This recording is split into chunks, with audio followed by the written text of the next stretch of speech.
Magandang araw po mga kapuntos, at sa araw na ito po meron po akong tampok na video para sa inyo at sana ay magustuhan ninyo.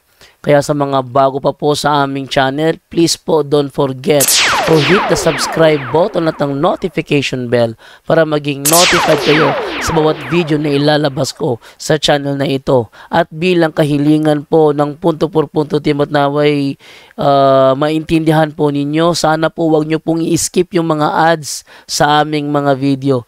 Sa maliit na bagay na po na yan, malaking tulong po yan sa ating programa at sa ating ministry. Sana po maunawaan po ninyo. Maraming salamat po, kaya wag na po natin patagalin. Simulan na po natin.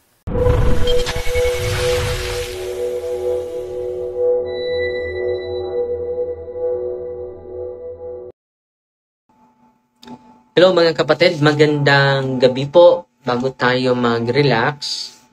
At salamat sa Diyos ay nandito tayo at salamat tayo sa Panginoon na binigyan tayo ng additional na lakas upang magpatuloy sa kanyang mga gawain.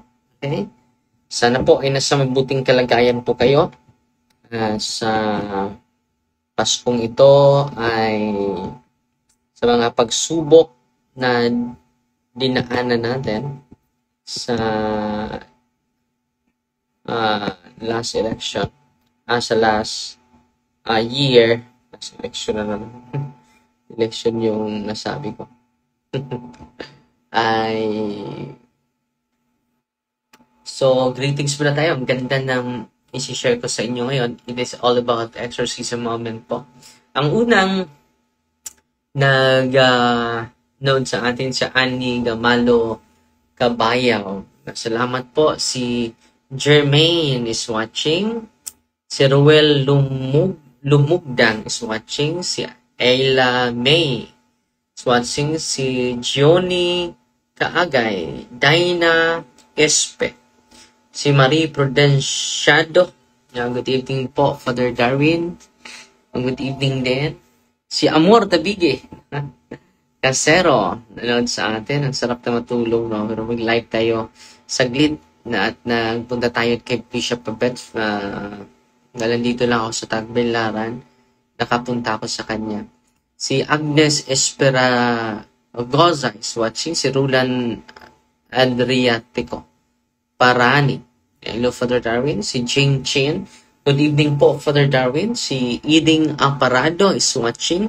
Si Basilisa Sintino. Good evening, Father Darwin. Si Rulan Adriatico Parani. Si GC Osinar Cabriana. Tanaw sa ato karon, no? Si Carmen Villanueva. Si Alma Diguero, nanood sa atin ngayon. Si Nelson Larawa Duarte, nanood sa atin ngayon. Si Ruben Lungakit, nanood sa atin ngayon. Si Rubilin Mera, Tabat Asister. Si Nisika Silo DMF, nanood sa atin. Walang sounds? Okay naman. Malakas naman sounds, kapatid. Malakas naman yung sounds natin. Si Manilito Taripi is watching. Si Jane Chen. Happy New Year po, Father Darwin. Si Yana Pariche. Okay na po ako, kapatid. So ngayon, isi-share ko sa inyo saglit itong blessing ng Papa sa mga exorcists. Kailan po ito? October 28, 2014. Pope blesses work of exorcists by Thomas D. Williams, PhD. According to Pope Francis, priests devoted to the ministry of exorcism manifest the church's love and acceptance of those who suffer because of the devil's works. So itong ministry nito, it is the church love manifest. Ito po ay palatandaan na ang simbahan sa kanyang pag-ibig at sa pagtanggap of those who suffer because of the devil's works.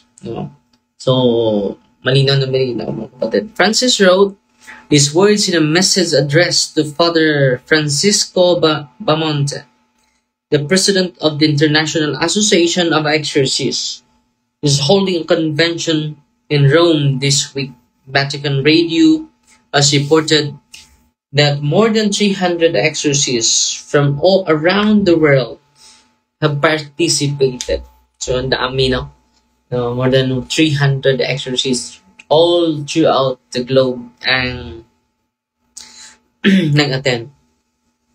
This was the first conference to be held by the International Association of Exorcists since the Vatican firmly approved its statutes this past June 13,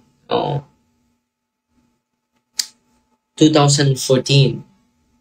Father Bamonte said that the approval of the organization was cause for joy not only for the association but for the whole church. Itong pag-approve ng Papa, sabi ni Father Bamonte, siya yung presidente sa International Exorcists sa buong mundo.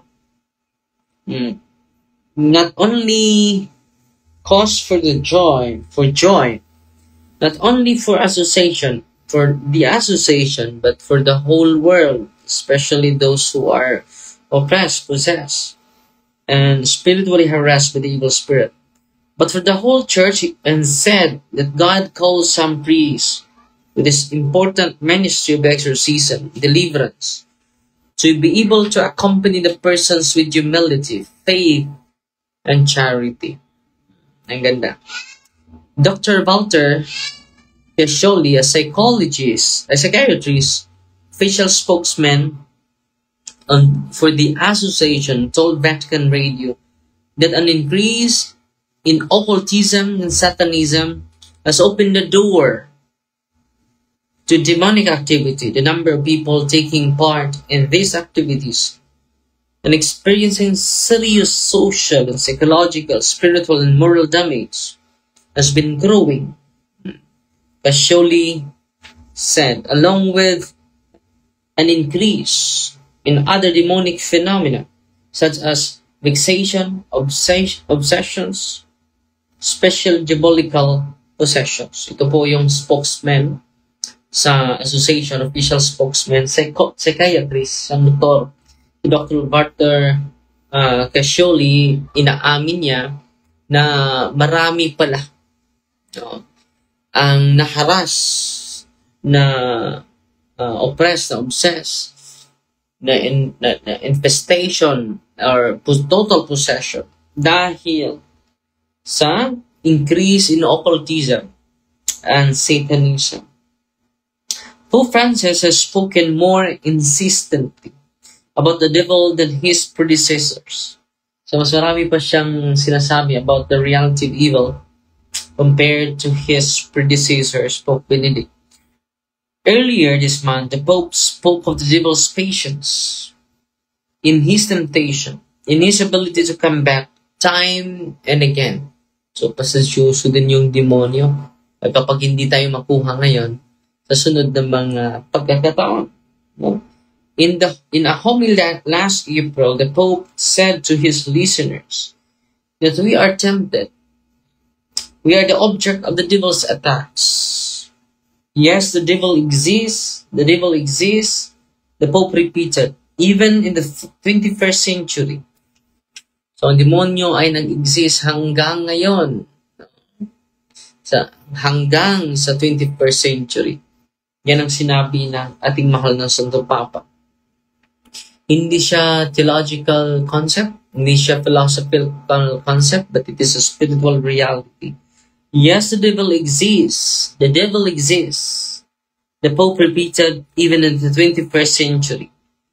The Pope was given the great grace of pursuing through a vision all that would happen in the near future.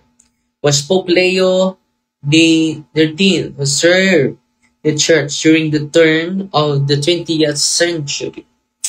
A rather peculiar circumstance introduced Pope Leo XIII to compose a prayer to Saint Michael, but a horrible picture I was permitted to see. He saw what was going to happen in the future. The misleading powers, the ravings of the devils against the church in all countries. Yung mga occultism, satanism, ito na po yung galamay ng ating kaaway. An eyewitness to the events behind the institution of St. Michael prayer eventually came forward, writing in 1497. Father Domenico Piccinino, a priest who worked at the Vatican during the time of Leo XIII, provides a first-hand account of these events.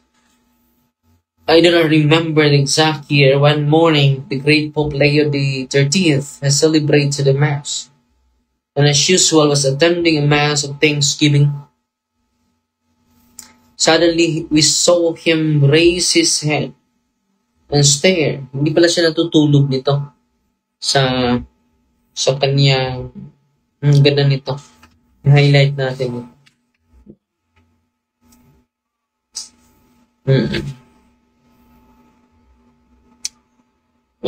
Nagmimisa siya. Meron siya nakita sa langit. He was staring motionless without batting an eye. Hindi kumikilap yung mata niya. His expression was one of horror and awe.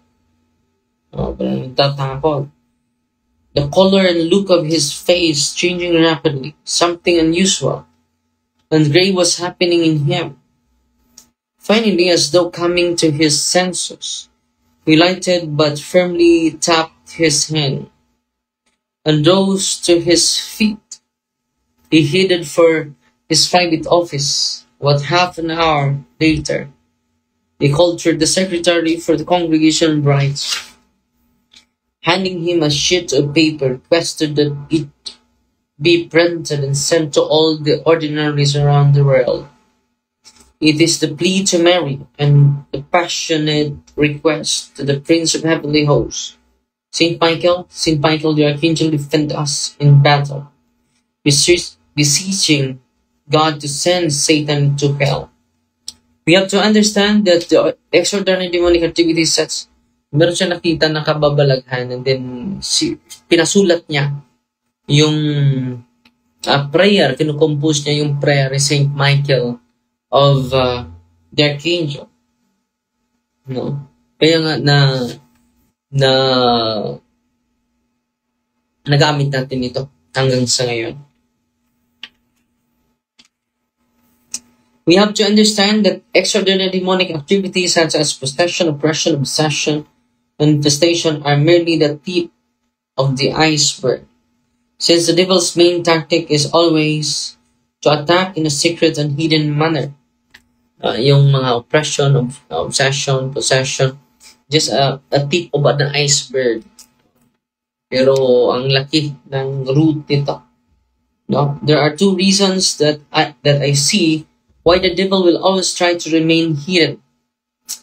First, bakit yung demonyo ay laging remain hidden? First, person who is not able to detect the devil acting behind the scenes either blames God for his suffering, or if he is of little faith, he ceases to believe in a loving God. Una, kapag hindi niya makita yung activity ng demonyo, so yung mga suffering niya, i-blame niya sa Panginoon.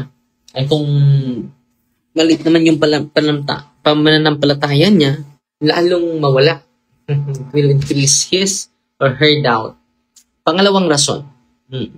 Bakit nag-hide yung demonyo? Pangalawang rason, a second person is better conquered when he does not know that he is under attack. So, madali tayong ma-atake ng demonyo kapag hindi natin alam, nandyan siya. Saint Ignatius of Loyola said, our enemy may also be compared in his manner of acting to a false lover. He seeks to remain hidden and does not want to be discovered. But tuloy lang siyang magtatago, mga kapatid. Si John Paul II Satan has all the skill in the world to induce people to deny his existence. No? So, meron siyang mga taktika.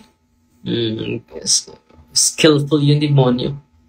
To induce people to deny his existence para makuha lang yung kanyang gusto. Yung gusto niya ay hindi siya madetect.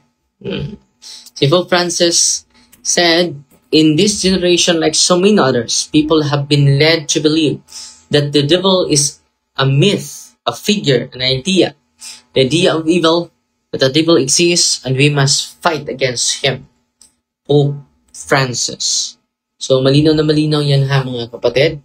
At yan lang sa muna, no, yung ating isi-share sa inyo at sana po ay na-inspire po kayo sa pag-bless ng ating mahal na Santo Papa sa ating organization, sa ating association, International Association of Exorcists throughout the whole world. Salamat na lang ako sa mga star singers natin. Si Father, pakipray o apil ako, Roger Goma. Nasa ER Hospital siya. Yes, I will. Sister Eden Mirantes, nagpadala din sa atin ng 60 stars. Si Janine GDP. Good evening, Padre D. Nagpadala ng 50 stars. Si Sheila Love. Happy to see your recovery is going so well and fast. Praise God. Nagpadala sa atin ng 200 stars.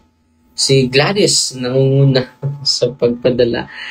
Santilan Pinili. Si Porios. Hi, Father. Good evening. Nagpadala sa atin ng 100 stars. Salamat po. At si Herminia, mag-greet na lang ako. Dahil rosaryo na tayo bago tayo matulog. Ngayon, ang sarap ng matulog. No? Yung mga mata ko ay parang mahuhulog na. Si Herminia Bulatete. Ano sa atin? Si Grace Morillo. Si Emily Cayute Balmes. Good evening, Father. Watching from Sinakaban, Misamis Occidental. God bless you po.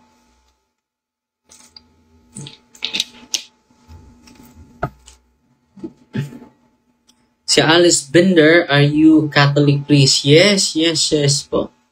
Am I? Yes, I am. Bunel Magpilay, mayong gabi, Father Darwin from Davao, nakikinig sa iyong programa. Amen. Salamat po.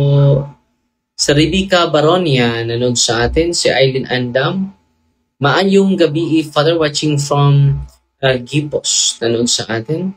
Si Jane Llanos. Mayong gabi po, Father. Thank you so much po. Si Alex Daguplo, nanood sa atin. Si Mimi Patricio, how are you, Father? I'm fine. Si Drac Lizat Naloro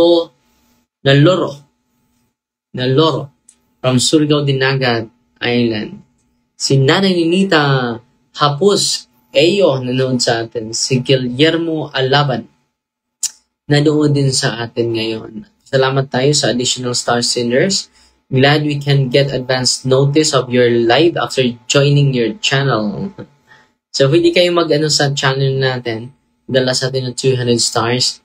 And in this coming January 7, magbabayad tayo sa ating mga seminarian. Kung meron kayong biyaya, pwede kayo mag-share po through GCash natin. GCash natin ay hindi yan para sa akin. Para yan sa vocation, evangelization, at sa Catholic school na tinutulungan natin. Okay? Salamat po. Si Guillermo Alaban, mayong gabi, Father. Si Josephine Untulan, good evening, Father. Si Rebecca Osterok, good evening, Father Darwin. Si John Mark Centorias, nanood sa atin. Si Melds Limbaga. Si Tersh Mingo Lungakit, Tita Tulong Bagaw. Si Ronami Pilayo, nanood sa atin ngayon.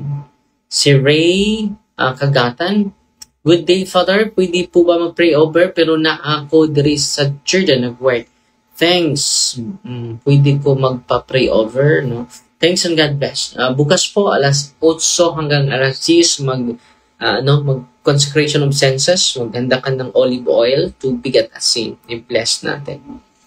Juji Kakayan Pacaldo. Si Oliver Iris Joyce, God bless you po. Si Phil Hivirola Sanzes Barco. Si Rubik, good evening, Father. Si Dina Oscania is watching. Si Grace Murillo, good evening po, Father. Kamusta po kayo? Hope magaling na po kayo. So, ang ganda ng recuperation natin. Si Vivian Obedencio, San Fernando, Cebu. Si May Sardua, no, Pantukan, Davao. Si Mario Banog Kumela, watching from Condon, Isabela, Cordon. Si Isen Hornejas, nanood sa atin. 1 minute na lang, no? Si Tata Canyo Abela, mayong gabi, Father, watching from Asin City, Southern Leyte. Si Maribel Alto Veros, nanood sa atin. Si Akong Vlog, good evening, Father, watching from Manukan, sa Buanga del Norte. Si Alex Dagit, no, nanood sa atin. Si Eden Mirantes, no, din. Si Joy Dance Durano, nanood sa atin. So, sarap na matulog mga kapatid, no? Ang Diyos na mag-bless sa inyo. At huwag kayong malimot to pray the rosary, ha? Bago matulog. Huwag kayong matulog without praying the rosary, ha? Kinakailangan natin ang intercession sa ating mahal na Birhen Maria. So, closing prayer na lang tayo. In the name of the Father, and of the Son, and of the Holy Spirit. Amen. Our Father, who art in heaven, hallowed be the name, the kingdom come, the will be done on earth as it is in heaven. Give us this day daily bread, and forgive us our trespasses, as we forgive those who trespass against us, and lead us into temptation, but deliver us from evil. Amen. Hail Mary, full of grace, the Lord is with you. Blessed are you among women, and blessed is the fruit of their womb, Jesus. Holy Mary, Mother of God, pray for us sinners, now at the hour of our death. Amen. In the name of the Father, of the Son, and of the Holy Spirit. Amen. Fight Maria to tax self-D with a humble heart po. God bless. Good night.